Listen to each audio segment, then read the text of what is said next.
senerde ko faala o ko e buttu fewndo do lagine ko dum enen kadi faala de mais kamɓe ko ɓe faala yo buttu ko ha ɓe waɗa ko ɓe faala ko ɓe winda charte maɓɓe on 3 messages mi faala on yetade ɗo retenon ɗi une fois pour toutes parce que si mi waɗi o direct ɗo ɗuma direct goto waɗeteɗo ou peut-être ɗiɗi si tout se passe bien e ndara se heɓay ɗo goɗɗo yimɓe ɗiɗo jeyaɓe ka axe ɓe ara ɓe yewta ɗo si ɓen ɗon lanni o wayra layide ɗo taw yiɗi direct ji sallah jaɓi parce que minata mi ronkata tanki koko wonɗen cippirande ɗo en heɓali si Allah jaɓi min tola mi ronkata ça sera sans ou avec vous c'est fait min si Allah dandu mi lutta e ngo cippira ɗo mi wakkilike mi yalde no kewre neeɓi so andude mi wayri yewtude ɓe ngure hande on taway min mi ittino hoore am mi ha jaka hande kadi ɓiɓɓe amɓen so andude mi wayri yewtude hara ko yugol ni face à face parce que y en a qui se demandent quelle est ma vie de famille réellement y en a qui se posent cette question on tawa min mi yallino ke ko irete gurdam ɓuttuɗan e ɓuttu ɗare no mi way noon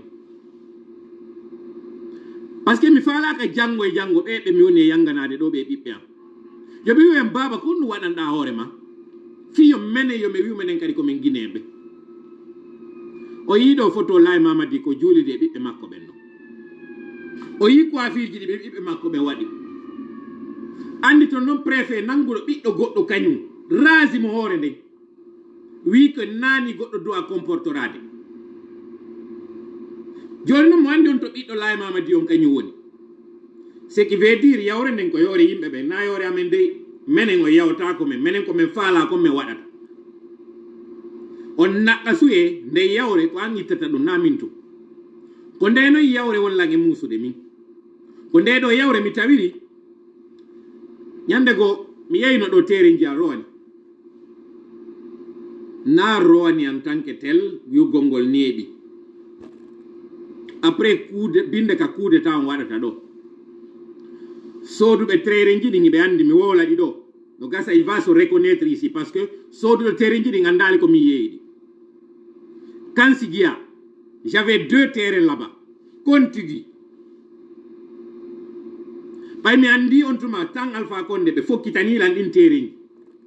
mi yeeyitiɗi parce que miɗo andi ko min visa na terrain jiɗi soduɗe ɗi on kadi se reconnaîtra ici parce que ko goɗɗo mi rewi on yeeyiɗi kono gasa o yii hay sina inde anden toola woni e majji il se reconnaîtra Kansi Gia ɗi woni j'ai les images de ces terrain jiɗi mi yiɗuno moƴƴa mais kon ɗum mi yeeyiri ɗi en parce que mi falaka ɗi perdude ɓe hendo ɗi ɓe andi ko min jeyɗi ils savent qui j'étais deuxièmement mi yeeyuɗe fi cippirangol leydi andinno mi hettirandi donc mi investisu ça n'a pas plu à ma famille nenan e jaajiraɓe am ɓe ngala ka ɓe wolano tawi yeeyundi leydi ko kee koko marete o andi kon no mi jaabinoɓe minni ɓe hande ɗo lagine na haala tere wona e wowlede ko leydi wonɗe yewtude fi muɗum leydi ndi tawata hettali ndimuma e mum siɗa faala ko building darnata ñande faalaɗo arde jattama leydi ndi ari o jattete leydi ndin o yaltinama kañum kadi ɗo ya wowlu fi tere mum gowlu fi leydi ma ndin fof mini donc hande mi yeeyiɗi tere jiyan ɗiɗi ɗo fi hettugol leydi lagine ndin fof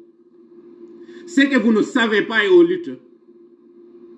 je suis propriétaire d'une entreprise de transport perte mo mi heɓi on o lutte jibi mi engagé makko ha heeti hande ɗo ko proche ɓe am ɓen andi ɗum j'ai dû vendre mes camions perdre des contrats vendre mes biens pour faire cette lutte parce que mi falaka e goɗɗo dictalan gonɗo mi waɗata o lutte tous mes billets d'avion tout ce qu'on fait on le fait à fond propre lutte mo mi woni e wadde on fof j'ai fait des nuits blanches pour atteindre cette lutte j'ai dû sacrifier ma vie de famille ma vie personnelle pour faire cette lutte je me suis appauvri volontairement pour que nous puissions arriver là. Na découragement goɗɗo yiltitanmi ɗum. C'est pour dire au CNRD, si ɓe sikki wondema cette lutte-là, je vais la mener jusqu'à beau chemin mi yilto. Vous avez joué bidé, vous avez tout faux. Ko gotel e piiji ɗiɗi mi maaya o luttuɗo yete mi mayno mi waɗuno o luttuɗo ma mi ya mi gayna o luttuɗo et c'est ce qui se fera inchallah. Ko ɓuri wonde précieux o gurdam ko wonki yankin ko kiɗo mi wallini taw e palatowal min hino ɗo CNRD ƴetteki. J'ai sacrifié ce qu'il y a de plus précieux pour un homme, ma mère. J'ai dit nene wulle ko wulloton ko wullelam fewndo ɗo. Parce que ko yon wullam fewndo ɗo ma wullo yolam plus tard mais on wullayla parce que je suis déterminé mi reculata. Si mi dartike ɓeɗo mi wakkilike gonɗi maɓɓe ɗin ɗo yoɓe famoyde combat an o na goɗɗo wolantanmi ɗo mi recula. Ça c'est ça, mettez ça dans votre crâne une fois pour toutes. Je ne reculerai que lorsque je suis face à mon tombeau mi uno nder ton langna ou bien je suis face à mon objectif mi endom. Que ça soit clair. Je suis très émotif comme on est yewte do ko mon non yewtirde ko fi yo gandu haalaji buy o lam hoore do o ñaami mbuudi o wadi ni min ko litu do alam mbuudi deux terrains mi yeeydi qui étaient précieux à mes yeux im hebirno difficilement mais mi wakkili min parce que be wa yarde nyande go jattam mi dum do si mi wada le luton ko dum habbima an kadi an sikkudo do kum butiku ma ko ku woni ngurdam ma an sikkuɗo o tere mama hulanda ɗo ko woni gurdam ma a falji laamu ngun tanke a hettali ngu anduɗa cippiro heɓugo gon kawtal ma ko an habbi a fayi.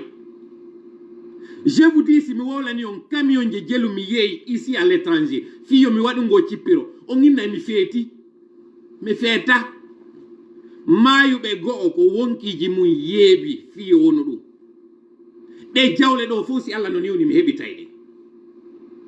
Mais il y a une chose mo tawata si mi perdimo à jamais. Dignité am mo mi heɓata on ka leydi yangara mi tipputo ko mi hisuɗo hara mi hula nangede mi hula jamfede mi hula jaftede mi hula toñede. C'est ça mon combat men kaf ɗe dole ɗo skepnish ɗe feƴƴata hande kadi. Je suis très remonté parce que mi tawan joni jama on famali potto potton ko aka gimbal ngewtino ngal gimbal nebi wole kala ko faala ɗon hewre am. Mais il y a une chose mi tolérata qu'on dise que je suis un poltron ou un lâche, je ne le suis pas. Kala no waɗo wo lutte si tu es poltron tu es lâche dégage sors, on n'a pas besoin de toi. Si tawi en wawi hollude CNRD cortège waɗa jiyani alpha o ɗowte ha o hewtaka suudu makko holle ngalaji sellu wonde makko ɓe ɗowteteɓe iwi ka aéroport ha ka suudu maɓɓe iwi ka suudu ɓe répondoya convocation o nde ñande ɗon ndi huɓɓa few lanna ma ɗano few lanna ɓe hotita kadi ka suudu maɓɓe. Est ce que vous me promettez ça ici?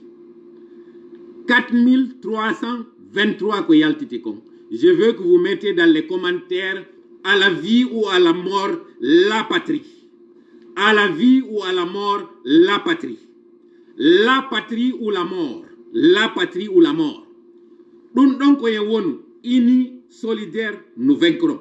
La patrie ou la mort. La patrie ou la mort. La patrie ou la mort. La patrie ou la mort. La patrie ou la mort. La patrie ou la mort. La patrie ou la mort. La patrie ou la mort. La patrie ou la mort. Je vous remercie.